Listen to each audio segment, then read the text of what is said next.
Okay, hopefully we're live. Greetings and welcome to another Pan African Community News Network. It's the 12th of February 2023. Got a well-packed program for you. So I'm going to try and whiz through the news as quick as we can, but try and get as much detail in.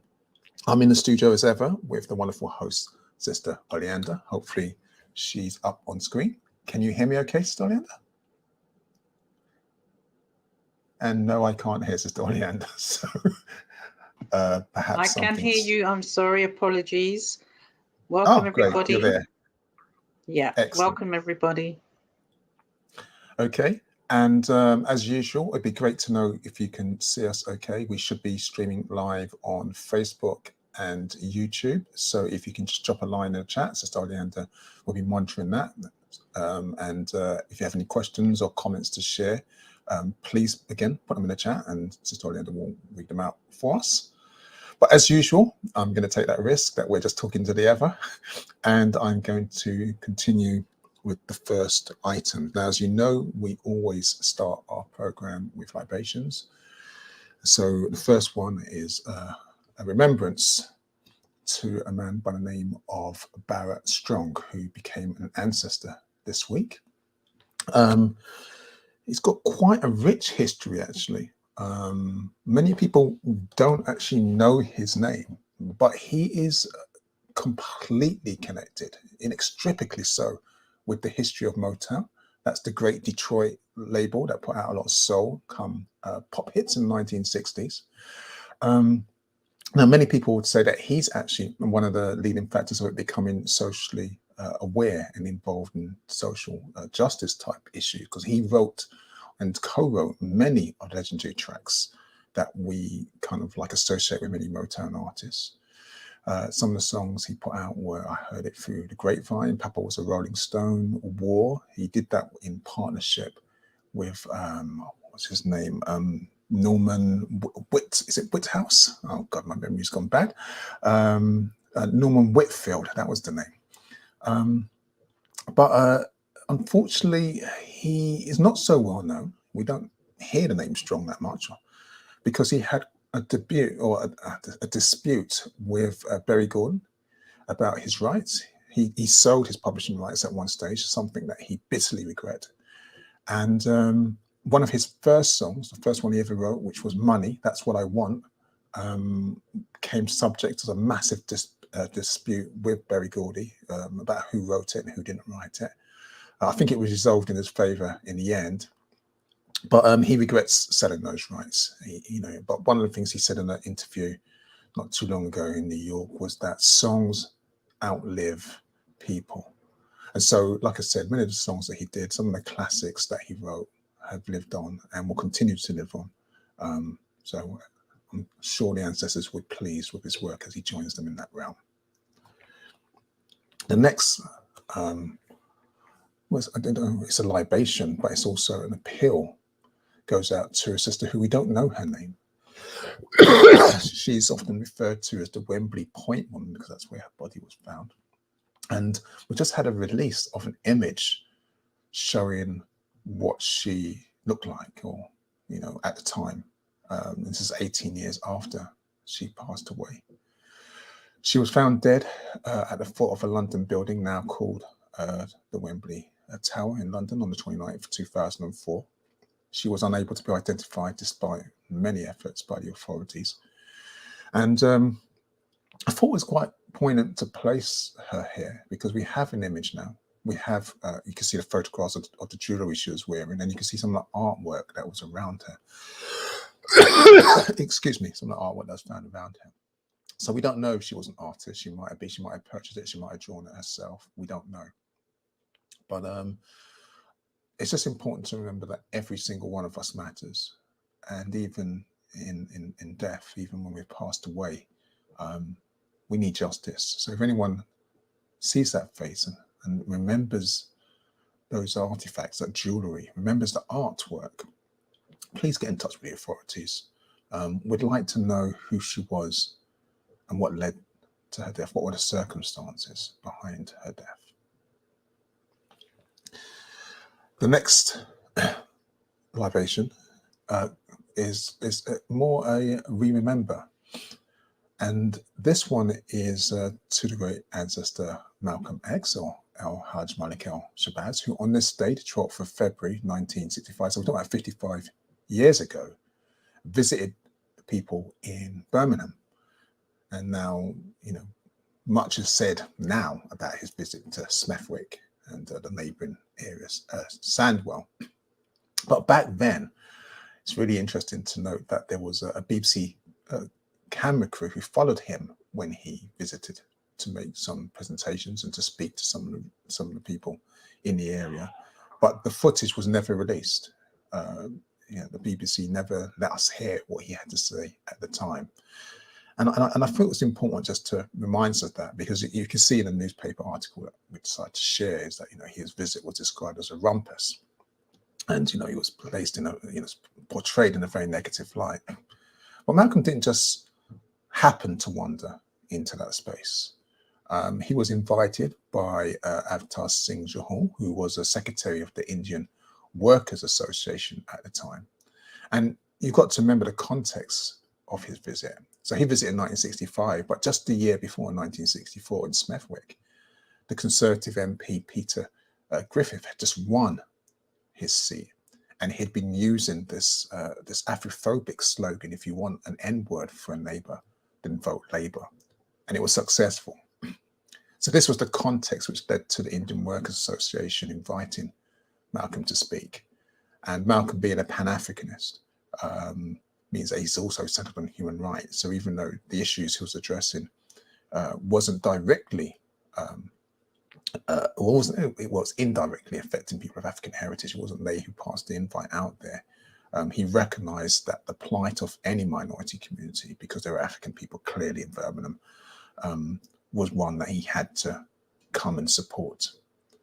So yeah, we remember our brother Omowale Malcolm X, or El Hajj Malik El Shabazz, who visited Smethwick this very day, 1965. One of my personal role models. I've always described myself as a Malcolm man, and that's not a surprise to anyone who knows me.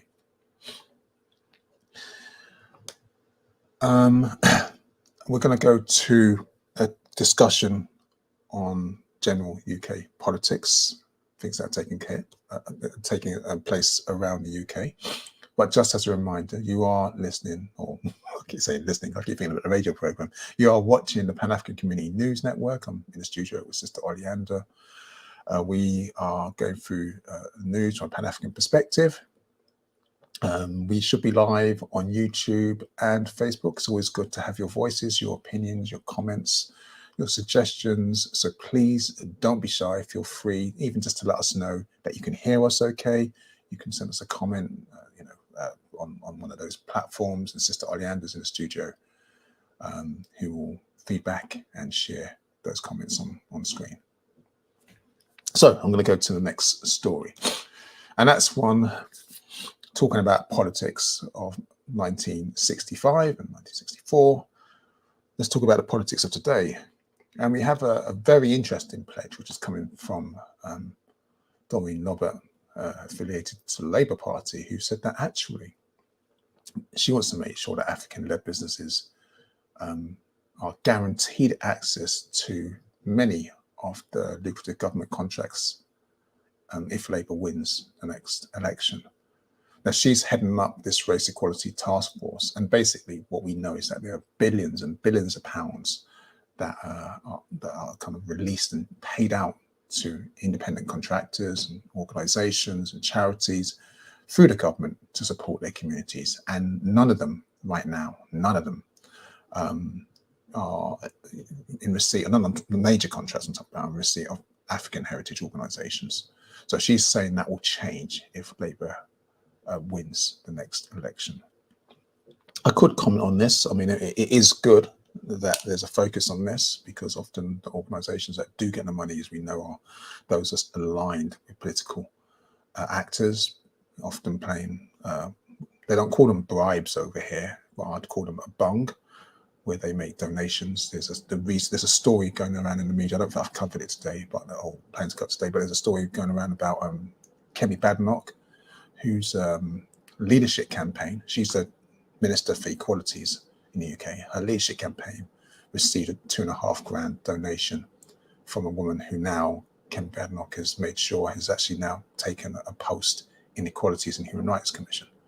So it's a revolving door. The politicians look after those people who pay them. So, I mean, this is a good thing if it's really focused around race equality, but it's a bad thing if it's only going to look out for those who are cronies of the current Labour Party, because I don't actually have much confidence in the current Labour Party. The next story is a really irritating one, and I hesitated about whether I should even bother to share it. And this is a story that comes from the Daily Telegraph, and its headline is kind of mischievous because it claims that there's an MP saying that the diversity drive or program inside the RAF has discriminated against 160, quote, white men. Now, that's not actually what's happened, but that's how they have reported it. That's the headline that they used. Now, the MP I'm talking about is Tobias Elwood, and he was speaking to one of these select committees. And he said that the RAF captain, what's his name, Captain Nicole, had identified that there was 160 cases of positive discrimination which had taken place. And this he interprets, or the Daily Telegraph interprets, as being an action against European men. This is a complete conflation of two different things. This has got nothing to do with picking and discriminating against European men. This is about inclusivity. But the language of the Daily Telegraph is very, very revealing.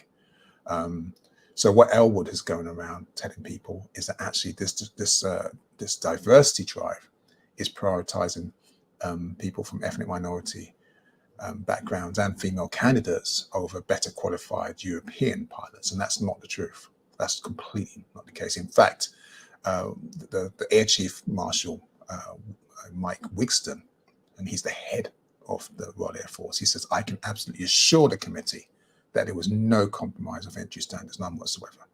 So we know that's not the case. But again, what's happening is that just the talk of positive discrimination, and I think to be absolutely correct, it was probably positive action as opposed to positive discrimination, is always being used to drive this fake argument that we are throwing meritocracy to the wind, even though it's fake in this country, and that people who are not skilled are getting the jobs ahead of those who are skilled. And those who are skilled are invariably in the minds of these clowns, European men.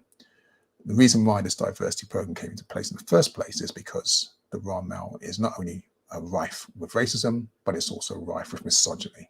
There has been scandal after scandal of sexual assaults and abuse, women leaving in droves. So there is no parity. The numbers of women who join and just leave is ridiculous, and the same goes for people from minority ethnic backgrounds in the RAF. We see this replicated in all of the major institutions in the UK. I'm talking about the militarised ones, from the police, the army, now the RAF, and no doubt the Navy. So that's that story. I want you to share that just to get an idea of what's taking place and how this has been manipulated. I say that because right now I have a sense that there is something toxic in the air that's rising again. I say rising again because it hasn't gone away. But right now, when money is tight, when people get more frightened about their job insecurities, precarity is rife, there tends to be a focus on minority communities. People start to think about targeting the vulnerable. And so a couple of days ago, you may have heard that there was a breakout in Knowsley, Knowsley, that's near Liverpool, and several hundred far-right demonstrators came out and protested against asylum seekers who were housed in a hotel. Now, I mean, let me be clear. I don't know if the asylum seekers in that hotel were of African heritage. And to be honest with you, it doesn't matter. They were vulnerable. They had left traumatic environments, war-torn countries, kind of like situations which we wouldn't want to be in. to find safety and refuge. They've been housed in a hotel. And this mob, and they were a mob, gathered, used an excuse or some argument that, some migrant had made sexual approaches to young girls in the area, or a young girl in the area. We don't even know if that's true. It sounds like it was just made up. And have used this to rally behind, this cause of migrants out, asylum seekers out.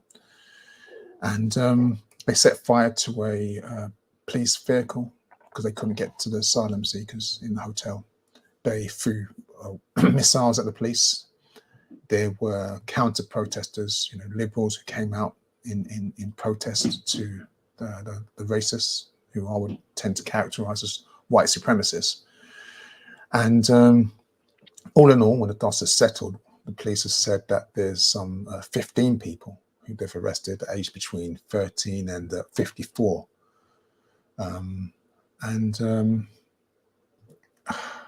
Like I said, something ugly is in the air. I haven't covered the PREVENT report, which perhaps I should have done, because the PREVENT report, I don't know if you PREVENT is the government's anti-terrorism program, which is used to basically racially profile and introduce Islamophobia into workplace practices. So anyone who's a Muslim is placed under extra surveillance. Anyone who shows sympathy to non-Christian beliefs and any kind of radical idea, they call extremism. And so there was this report that was put out, which was supposed to look into the efficacy of the PREVENT program.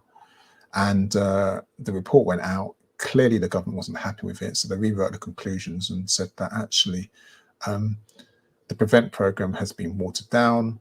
It's focusing too much on European extremism, like far-right extremism and white supremacy. It doesn't need to do that.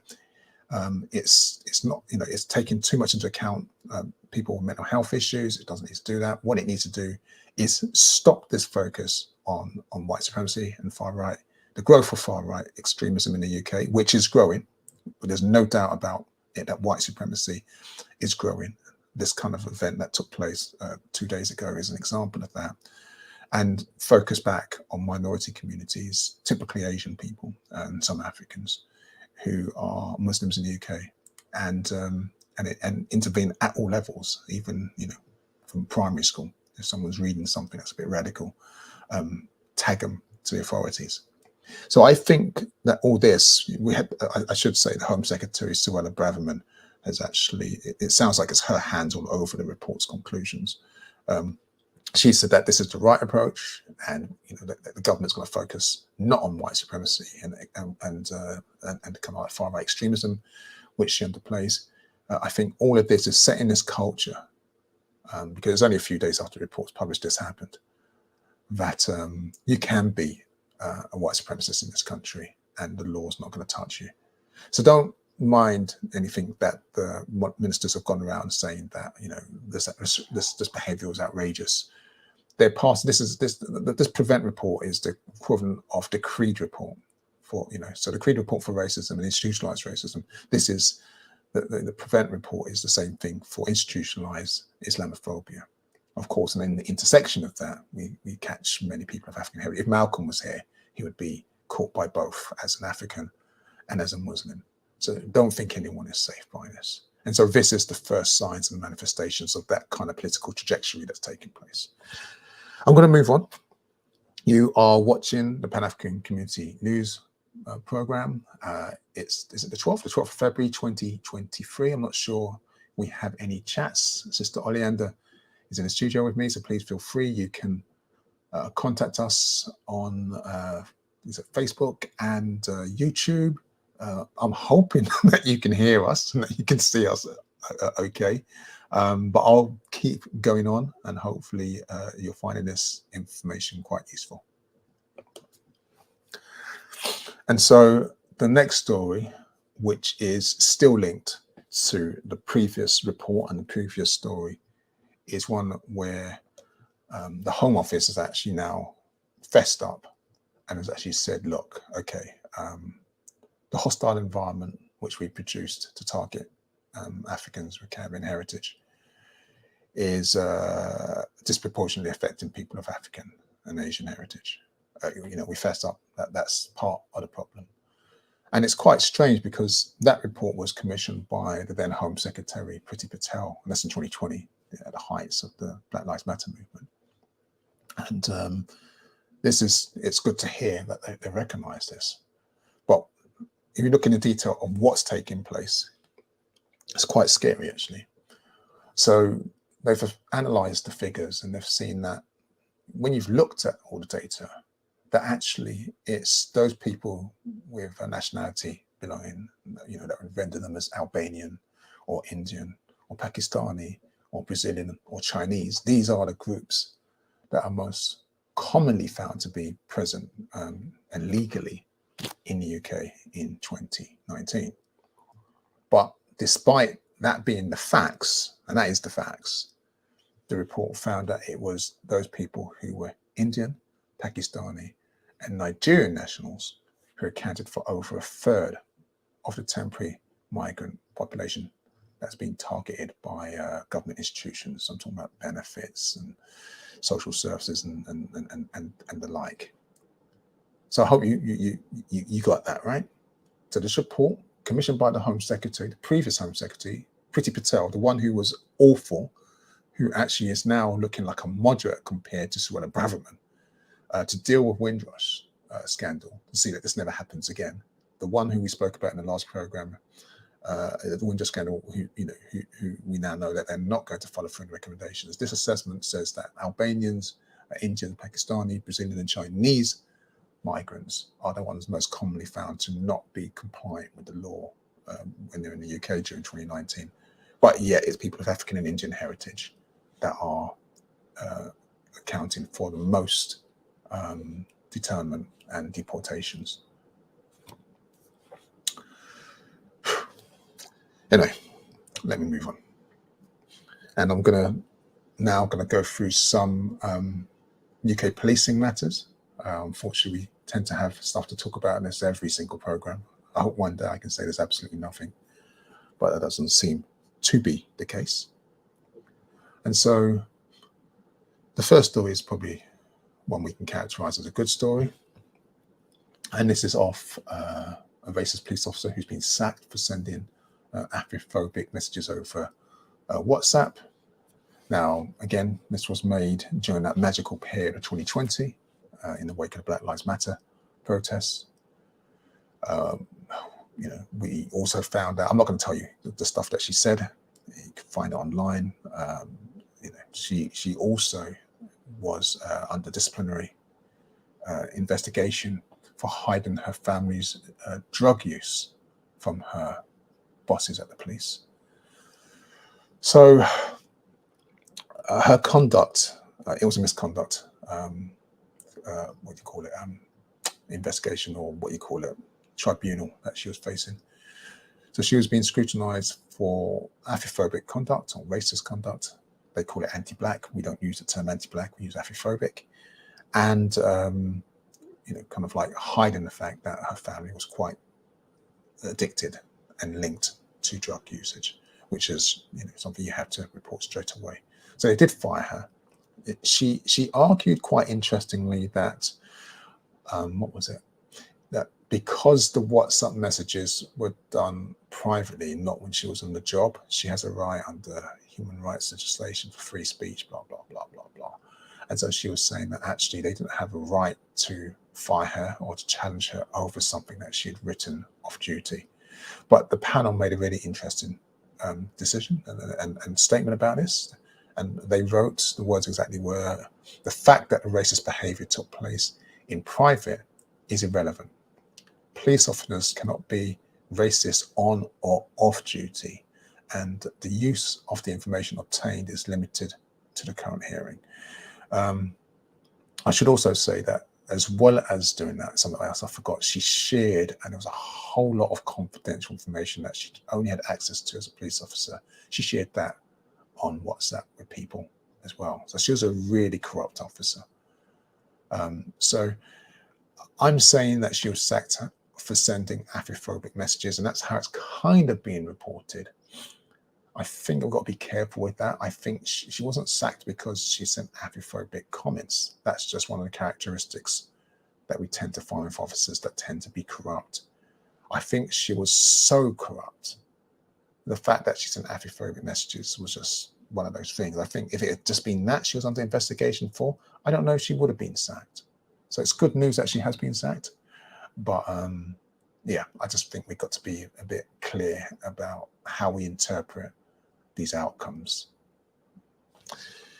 I'll move on to the next story, which, surprise, surprise, is we have a classic story of a former soldier, someone who's served the United Kingdom in a capacity that goes far beyond anything that I would ever do, join the army. But despite putting their life on the line, they have been harassed, stopped, breathalyzed, searched at least 40 times in 10 years. Now, this officer, or former officer, his name is Phil Powell. He served twice in Afghanistan. Like I said, something I wouldn't particularly do. He's often been breathalyzed, pulled over, car, police check his tires, his insurance. And he's just come out of it and just said, look, I'm 41 years of age, and you're, even though I'm unlikely to fit the profile of the young person, involved in kind of like badness, it doesn't matter. You see me, you see I'm an African, and you've assaulted me, and you're stopping me, you're racially profiling me. And, you have no grounds for this. So this is what's taking place in Cymru. He works in Cymru, a place that they refer to as Wales. We'll see what happens. We also know that he's 41. If we switch the numbers around and go to the age of 14, we have the story of a young child who was stopped and searched by the police. His mum, Mary Yosoto, as you can see in the image, has said that her son is now traumatized because after that stop and search, he was arrested and locked in the cell for 17 hours. And she didn't know why. She was actually just going crazy. She didn't know whether he was going to end up with deaths in custody statistics. He was inside this Herne Hill station in January. They arrested him on the suspicion of robbery, but he was let go the next day. The matter was closed. So why? What was the evidence? What was so compelling that the 14-year-old had to be arrested, locked in the cell, for 17 hours? And I mean, what happened? She says that I've always told my children to comply to the police and let them search them, but now she's like, why did I tell them to do that? It doesn't matter if you comply with them and you let them search them. These outcomes still take place when you're innocent. Yeah, it's a horrible story. I can empathise with her as a parent, and I do as a parent. Okay, let me keep moving on with these police stories. This is the final one, and this is probably, that phrase, lessons learned. This is probably the sad side of lessons learned, because this is a story about Norwell Roberts, who was a 17-year-old when he first applied to be a Metropolitan Police Officer. He joined the force when he saw the adverts. And one of the things that he says, which is quite disturbing, it's quite demoralizing actually, is that he was the first African to become an officer in the Met, and that he faced years of abuse from colleagues. But I think what gets me is that he said that during that time, no member of the public ever insulted him. None during his time as an officer. It was his fellow officers, his superiors, that insulted him, that assaulted him, that did all these kind of things. And he feels that the problem of racism, of Afrophobia in the Metropolitan Police Force is still there 50 years on. I find that quite scary. He was 17 when he joined, and 50 years on, he still feels nothing's changed. Whew. You're watching Jan Supper, Pan-African Drum. I'm in the studio with Sister Oleander. Please feel free to drop us a line, comment on Facebook and YouTube Live. Hopefully you can hear us. We're not just talking out into the ever. Doesn't seem like we have any comments, but I will hold out for that. I am, you're still there, or you'll catch us up on the. Sorry. I just wanted to say that the community are listening to the Pan-African Community News, not Nyansapo. Did I say the Pan-African Community? Nyansapo. Yeah. Thank you. Yeah, I have that habit. You know what? I don't know how many years have we run the Nyansapo news. A long time. It was many years. So I think the language is still there. Yeah. No, this is a Pan-African Community News Program. Maybe we need to just rename it Nyansapo. But yes, we're just going through the news from a Pan-African perspective from the UK. So the next story is, a positive one, actually. I mean, I'm not a sports head, but this is actually a very good story. It's the only sports story I have this week. And this is Omar Beckle, so you can see on the screen. He's a Leyton Orient defender. I won't pretend I know who they are and what they mean. So it's a football team in the UK. And he's hoping to improve the image of Professional Football Association, which is kind of like a regulatory body that looks after players, especially those in transition, when they leave, kind of like, what they're going to do afterwards and make sure they're okay. As he was elected chair, I hope he doesn't mean just improve the image, because the image then means that we're talking about illusion of inclusion and about how it looks. I'm not really bothered about how these institutions look. I'm really bothered about what they do. But let's hope that the PFA gets involved in helping to address the issue of Afrophobia, institutionalized and structural racism inside the Football Association and inside the sport as a whole. He's going to work alongside Mahita Malango, and he says he's going to make sure that all players' views are communicated and represented in the running of the union. I should say it would be great if there was an independent union run by Africans completely. But this is, I take it, a good start. This is progress in some ways. I know next to nothing about football, so I'll leave that one there. We're going to go to the next section where we're going to go over general news. And this one, I know, excuse me, I had to take a drink because it's going to really irritate me. I know the first story that we have up is one that many of you would have heard over the last few days. And this is the case of our young sister who was assaulted, racially aggravated assault, I mean, the correct term, outside her school in Ashford. I've forgotten what the name of the school is. Thomas Yvette College, I think it's called. I remember seeing it in the morning, some video clip. I chose not to put the audio on. I did see the clip, but, and so I saw kind of what happened. I just didn't want, it was early in the morning when I saw it. I just didn't want it going into my head.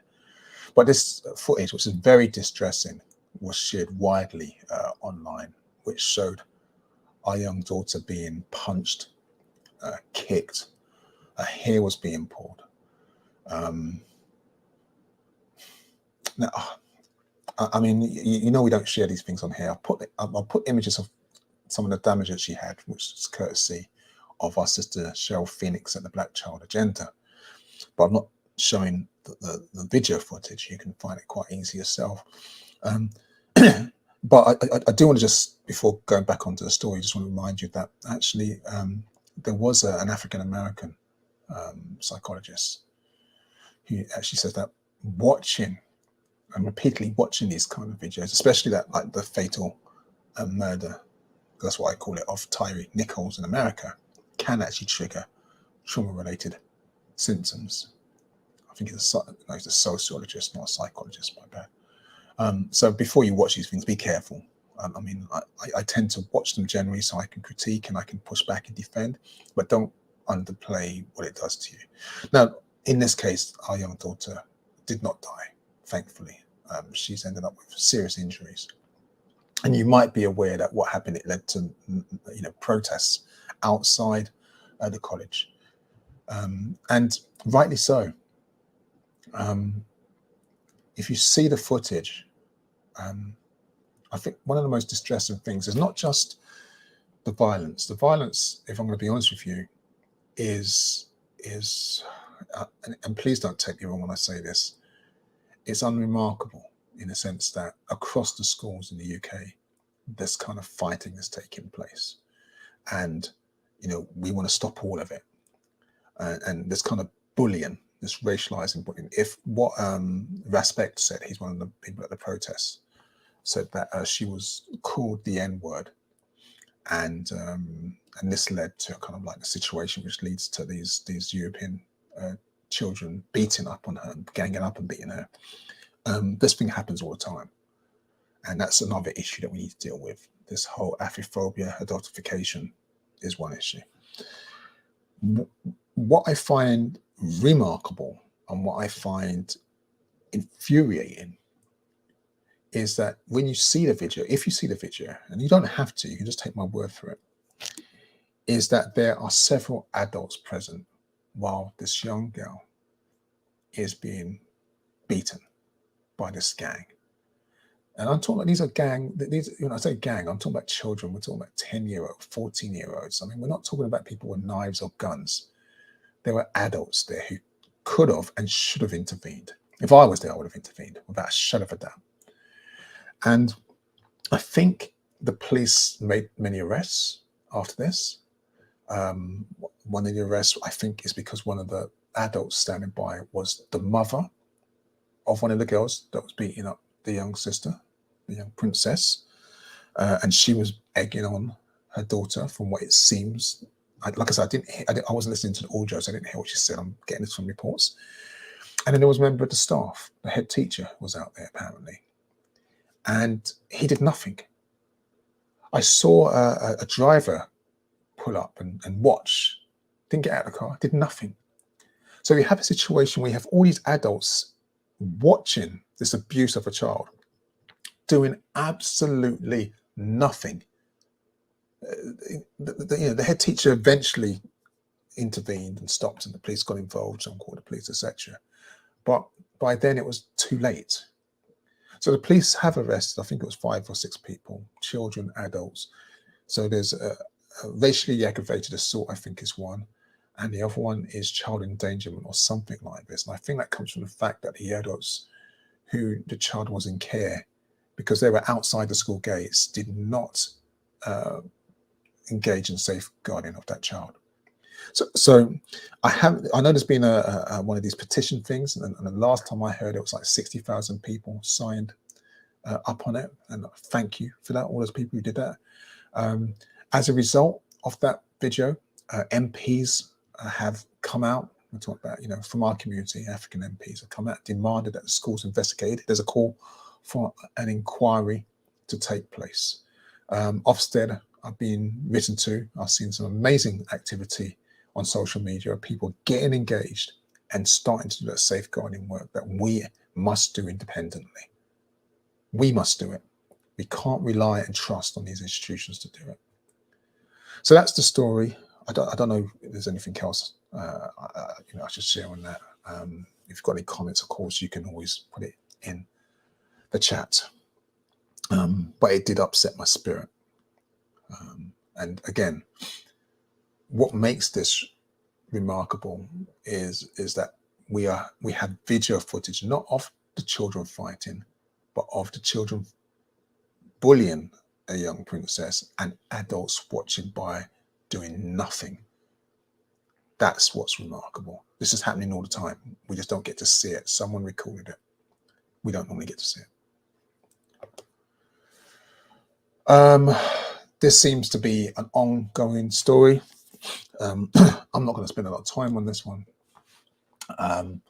You can see that the LaRose sign, or LaRose Lane sign, is back in place. It's been cleaned up after it's been vandalized and defaced, but somebody has actually placed a huge sign behind it and screwed it into the wall again with the title Black Boy Lane. I think the council has removed it, but this is the kind of like foolishness that's taking place. We've got people like Save Our Statues jumping in on this, saying, you know, why are you taking down these signs? It's not racist, blah, blah, blah. I think there's a simple message, a simple concept, a simple idea that people are forgetting. That actually there's nothing wrong in changing the name of a street, even if it wasn't called Black Boy Lane, but more so if it's given that name. Change the name of a street to honor, to remember somebody like John LaRose, who has done so much for the people of Harringay. Was it Harringay? Was it Tottenham? I can't remember. I just know New Beacons on, I think Finsbury Park, but that's Harringay, isn't it? Yeah, because Finsbury Park borders Hackney. But, you know, it wasn't just the New Beacon shop which he founded. It was his poetry. It was his activism, being a publisher. People forget that in 1975 he set up the Black Parents Movement. You know, this is the kind of works that the last story we're just talking about, the one that took place in Thomas Yvette College, needed, where you have a movement, not just individual concerned Africans hearing the news through social media and then going up in protest. This kind of defense needs to be organized in advance. And that's what the Black Parents Movement was. And that's the sort of work that John LaRose did. The International World Book Fair. And so I guess what I'm irritated about, and I don't want to spend a lot of time in this story, is that there are those who are arguing that, oh, why are you taking down these names? They're not racist, blah, blah, blah. But the other side of this coin is, why are you so upset with actually being inclusive? Why are you so upset about, remembering and honoring and helping people to be inspired by people who did good for that borough, who did good for you, that did good for society? This is nothing to do with Black Boy Lane now. This is about you trying to diminish the work of John LaRose. And I'm not going to stand for that. And none of us should stand for that. Anyway, let's move on. So this is a story. This one comes from America, really. And this is something that's quite close to my heart in many ways. This is some research that's finding that the high costs of education past secondary level and the discrimination in the education system is creating obstacles for African-American students. And this is a problem. I realised I got the word black in the slide. I apologise for that. I normally tend to take them all out. But I mean, those of you who are in the higher education system will know that we've been on strike. I mean, 18 days of strike. I mean, I'm on strike. I can't afford to go on strike. 18 days, we don't get paid. But something has to change because the workloads are ridiculous. The precarity is out of this world. And it's not just about the conditions for staff that is hit by this neoliberalization of education. It's also for students. You see, what this report shows is that African heritage students have a lower completion rate for any kind of degree, any kind of certificate than students in any other ethnic group. And that's just not good enough. We're finding out that African students are physically and psychologically feeling unsafe. And that there's a need, really, for some kind of regulatory process, some kind of system that holds institutions accountable to make sure that their attempts to target minority ethnic communities, for profit with these programs that are not fit for purpose, stop. And that's not taking place. We're getting more bums on seats. We're seeing inclusivity happening where people are coming into higher education, but their experience once they're inside is still demonstrably bad. So bad that many are just not completing their studies. So, this is a report from the US, but I'm telling you right now, this is replicated in the UK, and it's only going to get worse unless we keep our eye on this and start putting things in place. Some of that is by having staff members like myself, who are of African heritage, who care about their students, who care about African students, and making sure that we see them, that we hear them, that we feel them, that we support them. But it can't be done by individuals alone. This needs structural change, because the problem is institutionalized Afrophobia. But yeah, we move on to the next story. And talking about institutionalized Afrophobia, we have the church making an effort to confront it with this exhibition that's taking place in Lambeth, which is said to reveal the Church of England's links to Ma'afa. Now, of course, I don't use the term slave trade, which is their ridiculous term. But what's really interesting is that they have on this exhibition copies or extracts from the so-called slave Bible, which I'd never heard of before, where passages relating to the words freedom and escape had been removed. I mean, I knew they went far to kind of like indoctrinate African people into the religion of Christianity. And I don't mean to be offensive by saying that. I'm not trying to upset anyone. But what I didn't know was that they actually deliberately removed words like freedom and escape from the Bible when they gave them their copies. That for me is, I mean, you learn something new every day. That's just outrageous. Anyway, this exhibition is coming, from the Church of England's fund, which is designed to explore its involvement in institutionalized enslavement inside Ma'afa, and to kind of like spread light on the church's colonial legacy. So this is one of the first outcomes. It's going to be shown on display at Lambeth Palace Library, and it's the first of a wide-ranging program of work. So we'll see what happens. This was launched in 2019 initially. So, and the whole aim is to address past wrongs. So we'll see. I mean, the Church of England said that it's going to put 100 million into this fund, for this program.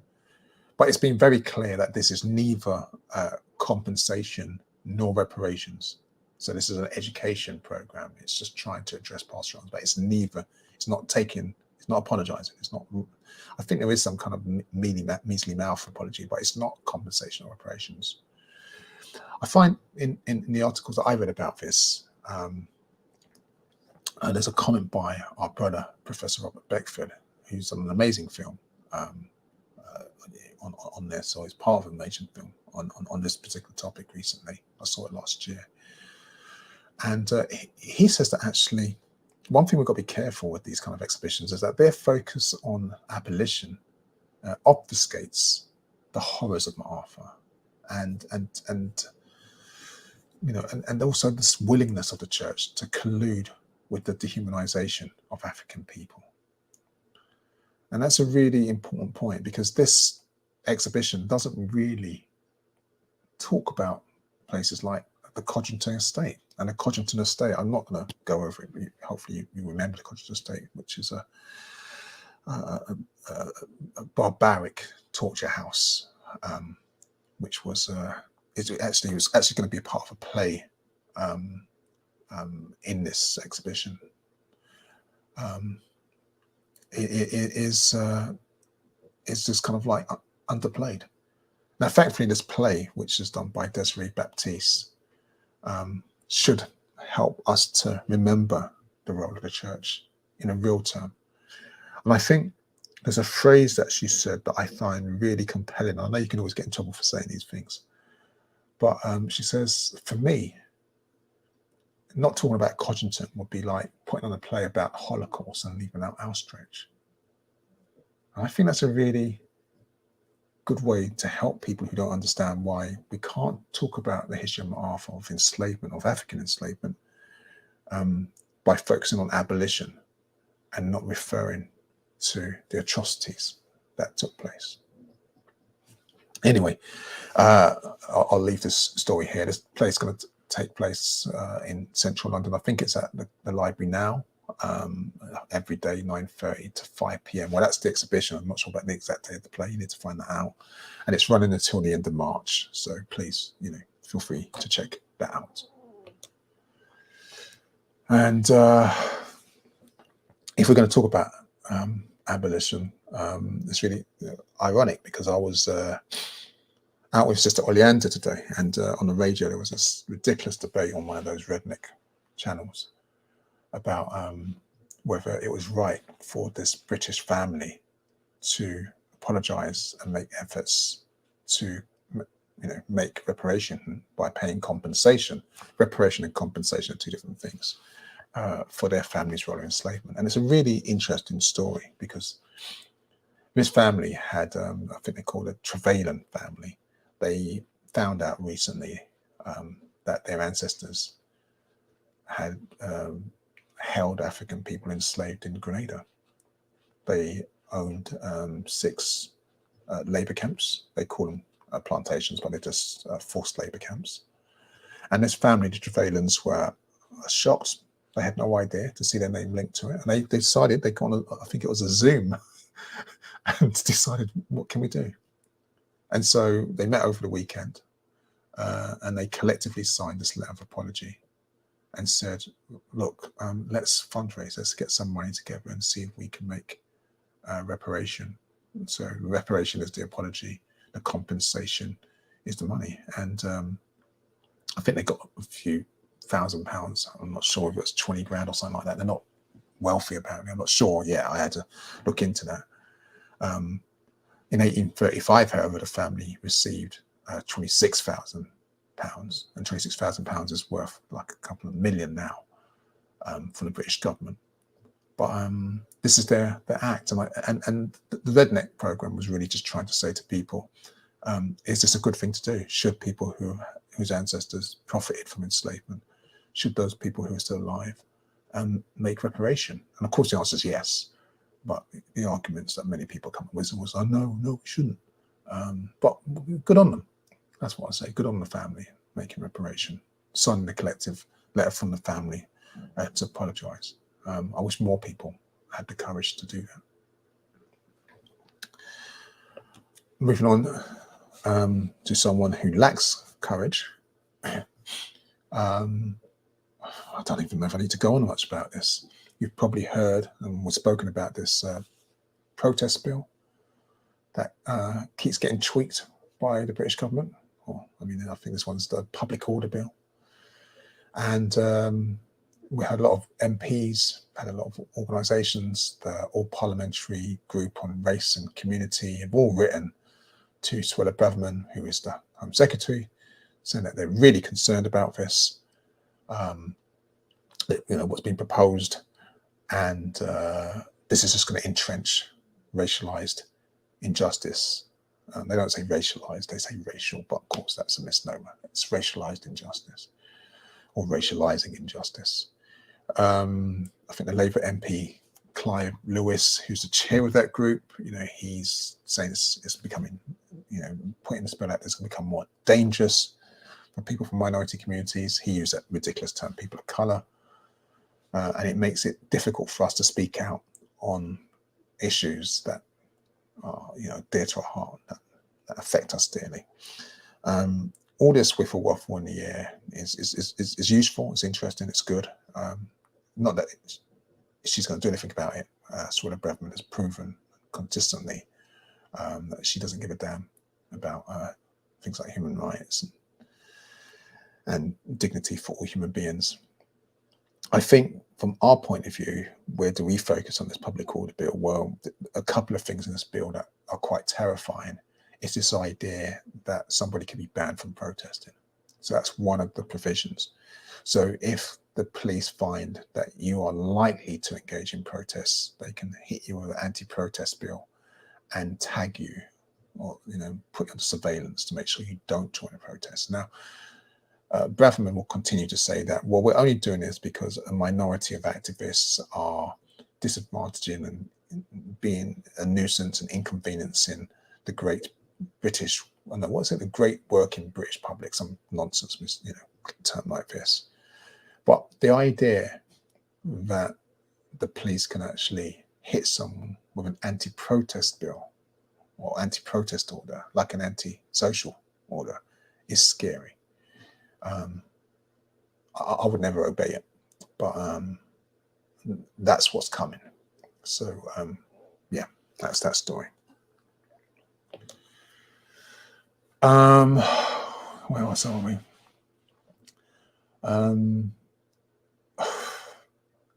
This is, I'm not sure if I said this one already, or if my memory gone backwards. This is the story. Have I repeated this one twice? This is the story about the Home Office. No, you know what? It's because the stories are familiar and they come over. Yeah, so yeah, it's the same story. The Home Office's hostile environment disproportionately impacted against people of African and Asian heritage. Yeah, it's the same story. I don't know why it's in here twice. I think I've just becoming absent-minded. So I'm going to move to the next slide. Apologies for that one. And this is a last story about Sister Space, who are saying they're going to put up pressure to ensure that there's a law, what they're naming Valerie's Law, to safeguard people of African heritage from being victims of abuse. You probably heard about all this, so I'm not going to really rehearse all the issues around that. The service is starting to start again. If you remember last year, they stopped delivering their services because of the racist abuse they received after exposing some of the actions of Lady Hussey. God, I said Lady Hussey. That's so strange. I never used these epithets. Susan Hussey. Yeah, I think I said that because I just remember reading a couple of days ago that she's actually back with Buckingham Palace. So she's actually back on duty. So I don't know if you remember, she stood down and newspapers were like, why did you throw her under the bus? Well, now she's back, quietly, resuming her duties at Buckingham Palace. So much for Buckingham Palace and the royal family being anti-racist. But hey, there you go. Okay, so that's me. You're watching Pan-African Community News Network. We're talking about news from a Pan-African perspective from the UK. It's the 12th of February 2023. You'd think I'd remember that. And we're just going through some of the news that has occurred over the last couple of weeks. And next section we're going to start talking about is health. There's been a report that's come out that says African women in England are more likely to be diagnosed with late-stage cancer. This needs a little bit unpacking. For those of you who don't know, is that when cancer is diagnosed, doctors tend to carry out tests to determine how big the tumor is. And from that, they look to see how far it's spread, and they determine what stage this cancer is at. Now, there's been research that's saying that there's inequalities amongst different ethnic groups when it comes to being diagnosed with cancer at later stages, especially research on breast cancer. And so what we're now finding out is that African and Asian women, but African and specifically African Caribbean women, actually, there are certain types of cancer which are being diagnosed really late, making it difficult to get effective treatments.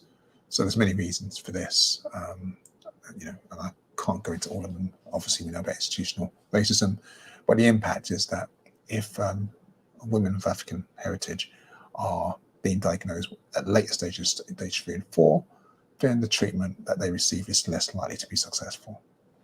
So I think the reason why this study is groundbreaking is that it's the first to show that this kind of problem is occurring for women with breast, ovarian, uterine cancer and colon cancer, and for men it's just with prostate cancer. So this is something that we as a community need to be aware of. Early diagnosis is always better. It gives us a better chance of survival, but this is something that continues to affect us. This is a structural problem. The next story is about sickle cell and the NHS still failing to follow healthcare guidelines. Now, this is not the whole NHS. This is just people in different parts of the NHS. So we're talking about those who are like an ambulance crew. I mean, some of this is not news to those of you who are familiar with sickle cell. So we're talking about the A&E, emergency settings, any of those. The guidelines are not really being followed or adhered to consistently. But essentially what's happening is that the research that the NHS has commissioned has said that some of the advice that's going out, some of what people are doing is actually unfit for purpose. So I don't want to scaremonger, because there is some excellent work taking place at the same time, but it's not letting our eye kind of like slide. Let's not forget the fact that maybe in places where there's a lot of African people, where the service is dealing with a lot of African people because they're used to that management of crisis, not just in hospital, but also at home, is adequate. Outside places like the UK, or outside the UK, outside London and outside major cities, it's not very good. In remote, I say remote, in places of in London, even where there's not many specialist centres for people with sickle cell, the service isn't good. And we can talk about why this is a problem, because and in many cases it's because there's an estimated 15,000 people in the UK with sickle cell, and so some people would argue, myself including, that seems to lead to this idea where those who are in charge of funding think that that's not enough people to see it as an urgent case, as something that requires sufficient research and funding. But we've been here for a long time, and we've been through this for a long time, and this problem keeps coming up. But that's what the report shares, and that's what I'm going to say on it. The next story is also sickle cell related, and this is about two siblings, Nabila and Fawazan Mapanga, 22 and 26, who live in East London, and they left London. They went to India to actually have surgery. They took what's called a haploidentical transplantation, which is also known as a haplotransplant, to, I don't like saying cure themselves from sickle cells, because they have. The operation was successful, and their sickle cell, basically it's a stem cell transplant. It's an operation that comes with some serious risks. It's very intensive. The risks include organ failure and death in the worst case scenario. But they saved their money because they couldn't get the treatment on the NHS, went to India. And even though I think it's Naplo, the young man is actually in the UK hospital at the moment, dealing with chemotherapy. Rejection is a serious issue with this. The stem cell transplantation seemed to have been successful. And and so this is stories being shared.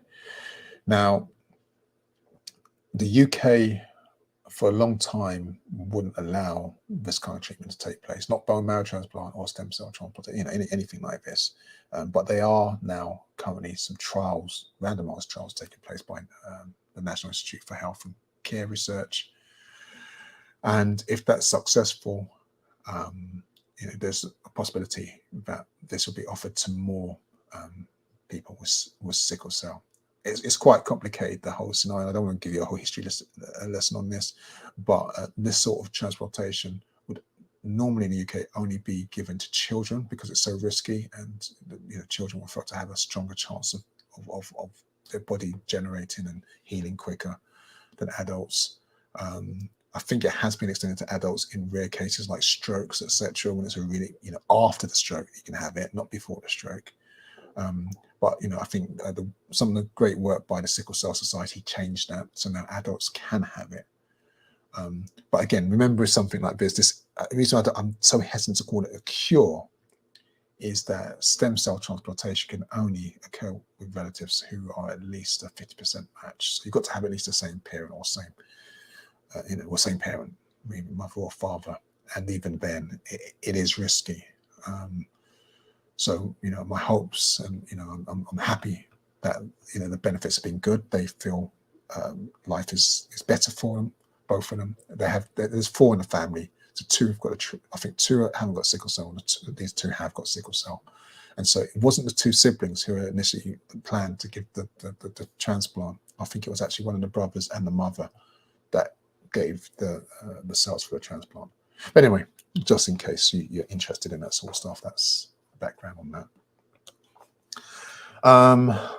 Last story about health-related story is this one about Naomi Bennett, who is the founder of Equality for Black Nurses, and she's actually accused NHS managers of targeting African nurses with false allegations to prevent them from getting more pay. She's saying that actually there's a culture inside the NHS which sees people of African heritage being bullied and prevented from actually moving up and reaching the higher ranks.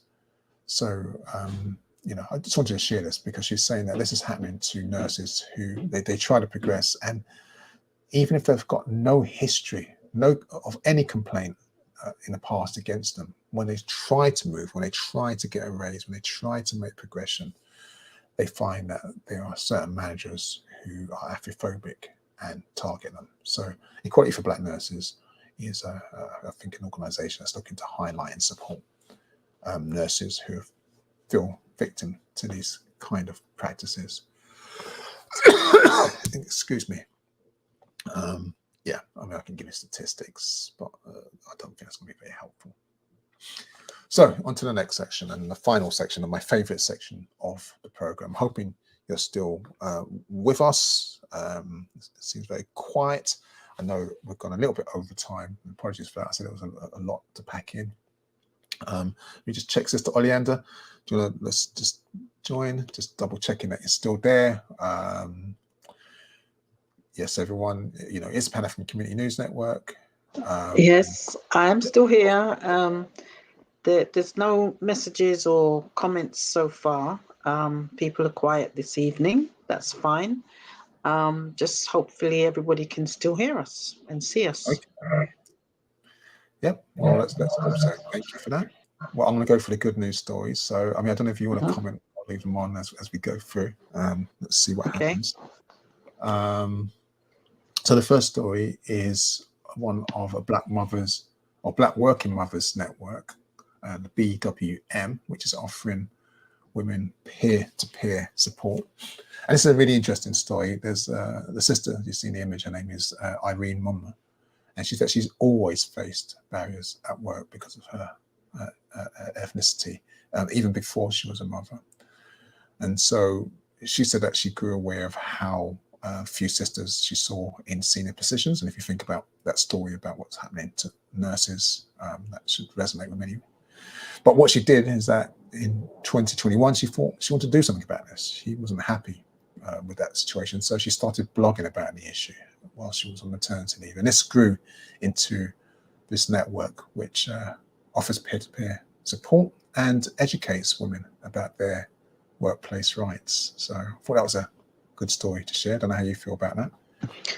No, definitely it's a good story to share, especially when you also consider that many of our sisters have been in positions, and I've heard it all my life, where people have talked about how a new member of staff comes in, they ask their the sister to show them the ropes, and then all of a sudden that person is then elevated above them and given a promotion, whilst the sister who's trained them is still in the same position. So yeah, I've heard that happen many times. So this is a really good initiative that this sister has started. So yeah, well done to her. Yeah, I think so.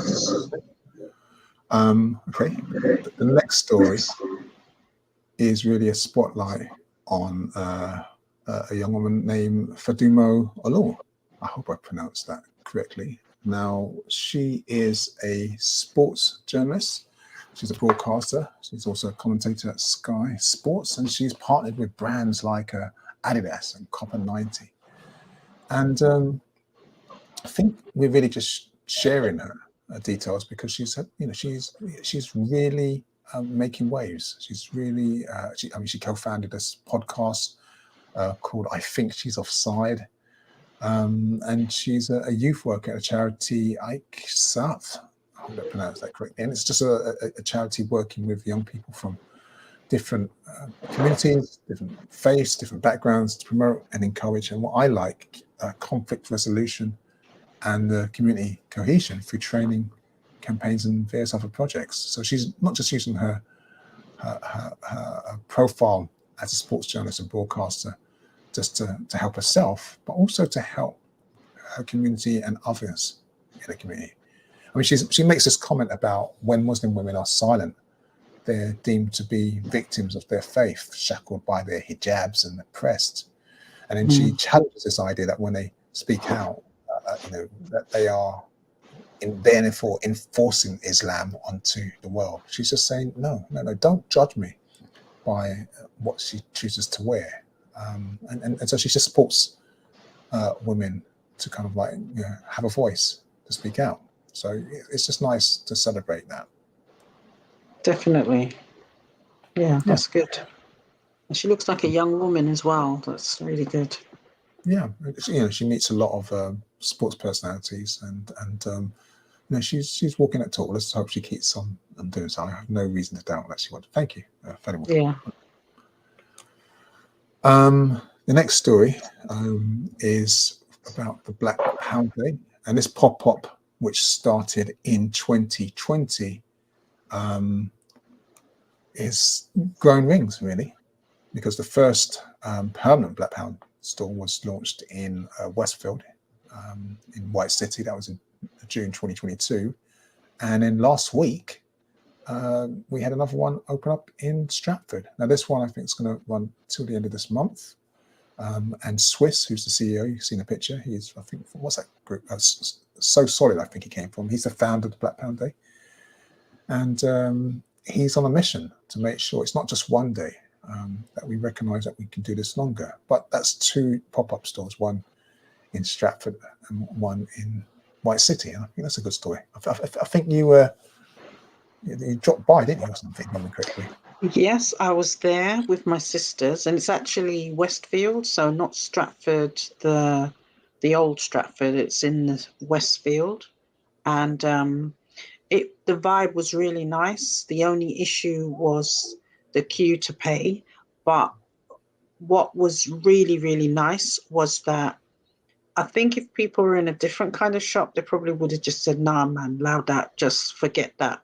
But because they knew why they were there to support our people, they stayed in the queue. And myself and my sisters, we were in the queue for about an hour, Oh, wow. which is a long, it's a long time. But like I said, because people knew why they were there to support our people, they stayed there. Because the issue was they only had one till. So people were just buying out the shop, and there's things that just run out quickly. So I'm just so happy that I was there to witness that and to buy some really nice things. I got a nice bag. I've got a mug for work because I don't want to use theirs anyway. And I got a few other bits and pieces. So it was really, really nice to be there and to be among our people, and just that warm feeling, that toasty feeling of being right inside the belly of our people. It's lovely. Oh, Thank you. Okay. Another piece of good news, another first in many ways. This year, the UNESCO World Book Capital will be hosted by Ghana in Accra. And it's an amazing achievement, really excellent for those who are nerds like me. The theme is Reading to Connect Minds for Social Transformation. And so for a whole year, Accra will undertake many activities to promote the book industry, tourism, culture through books, reading, skills development, creativity. They'll be looking to empower children, young people, vulnerable groups, all for social transformation. And that's the focus. And it's not just a passive thing where you just go and observe. They're also right now looking for proposals for people who want to organize events. So if you have an idea for an exhibition or a workshop or a conference or readings, or just make book donations, you can check out their website and send them a proposal. Something I'd probably love to get involved in if I hadn't got so much work on. It's something I'd love to do. So that's this year. It sounds like, is it Word Power? Was that the name of the? That's right. Event? Word Power, but that was a one-off event. This is going to run for the whole year. So the mayor of Accra, she's the one who you see signing with UNESCO, Yeah. a spokesperson. So yeah, it's amazing. These are good things taking place.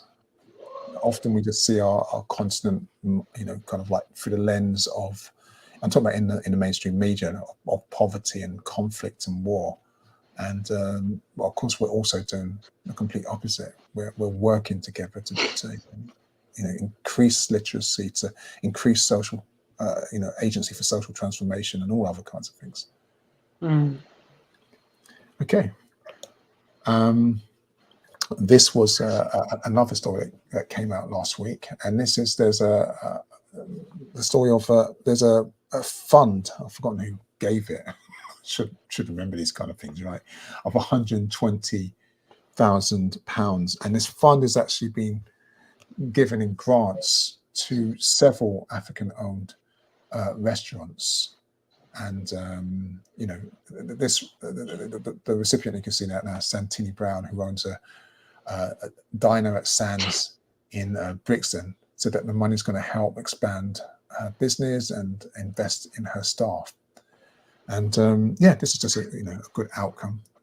There's a list of different African restaurants across London, I think it was, from what I noticed, who have actually received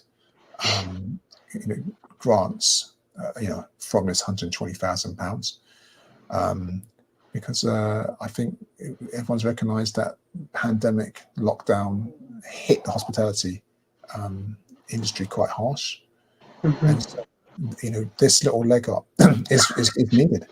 So I really commend the initiative, and I congratulate all those who received the grants.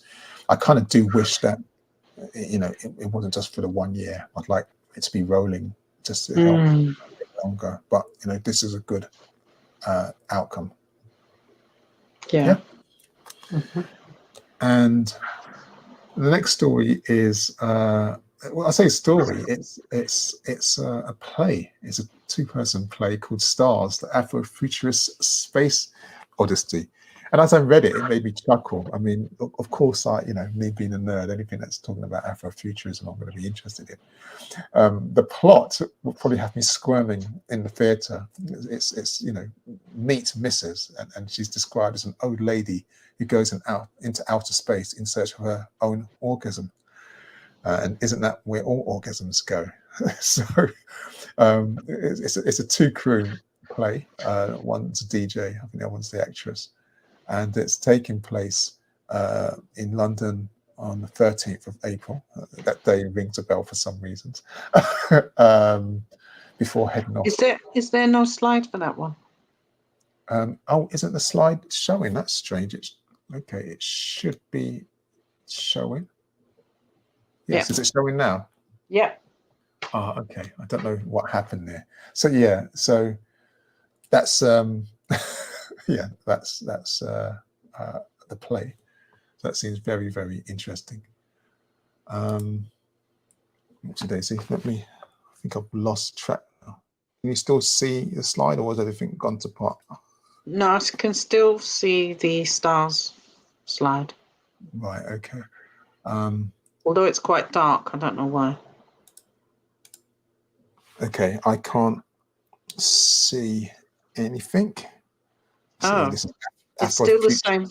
It's still the same stars slide. Okay. Well, it's Afrofuturism. Okay. Well, let me try and see. Tell me if it changes. Has it changed? Yeah. Yes. Oh, excellent. Okay. So this is a story of this is an inspirational story of Carolyn Pike, and she's won an award, most inspirational person award, because she's survived 2 strokes.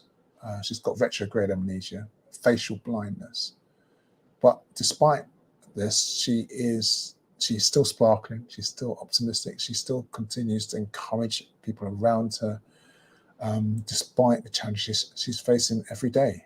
So she received this award at the Inspirational Women's Award 2 days Wow. before her 60th birthday.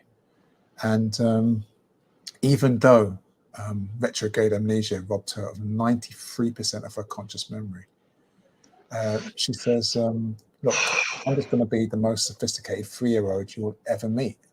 And she just combines a zest for life with this whole wealth of expertise and a fresh perspective on the world. So, I mean, I don't know how any of us would cope with a 93% loss of memory. Wow.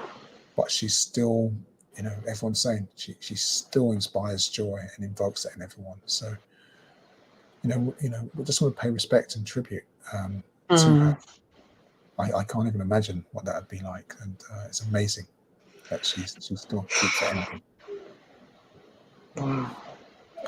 And the last story, I say story, it's not really a story, so it's probably a heads up, is for the Black Unity Bike Ride 2023.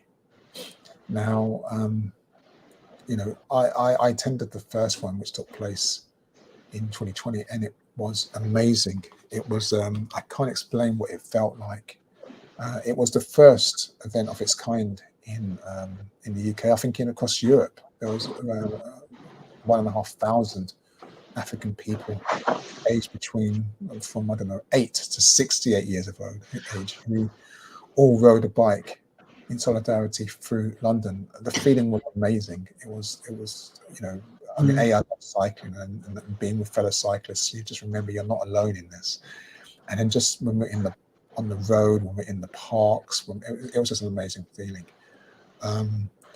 So they're going to have another ride later on this year, and it's really important to head. I wasn't able to make last year's ride. So this one's on the 5th of August 2023. I think last year there's been a clash with Emancipation Day, which takes place, and on the 1st of August each year. This one is taking place on the 5th, so you can actually do both this time. I remember the first year I was on the ride, and I left the ride, go to Brixton to go on the walk to Westminster. So it was quite a lot to take in. But now it's on a different day. Heads up, put it in your diary. Please join if you can. And that's it, really. I mean, that's news, I think. I mean, as ever, I'd like to give thanks to all of you out there. Quite quiet today. I'm hoping that you can hear us. I'm hoping that we are going out live, but we should be recorded, so you should be able to catch the video on YouTube or Facebook. I think I don't even know does Facebook record the videos after you stream them? I've never checked. I suppose it might. Yeah. So People will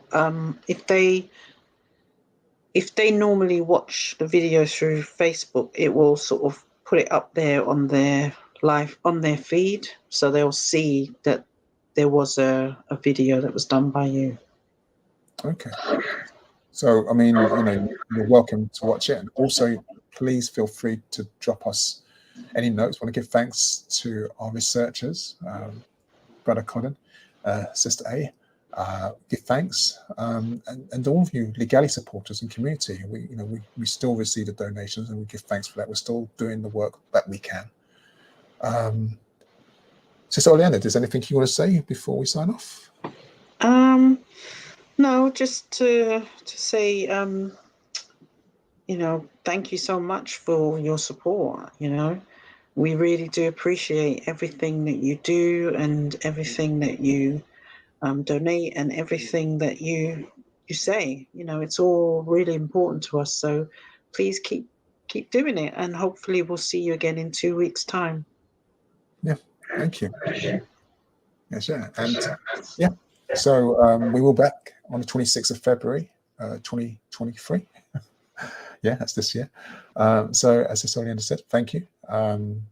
Please, there's something strange in the air right now, and when these kind of tensions start coming back, we have to be vigilant, because we're often the ones who face the brunt of all that angst and anger of people who are feeling scared of their future. So be safe, be loving, be kind. May the ancestors continue to guide and protect us all. Ashe. Ashe.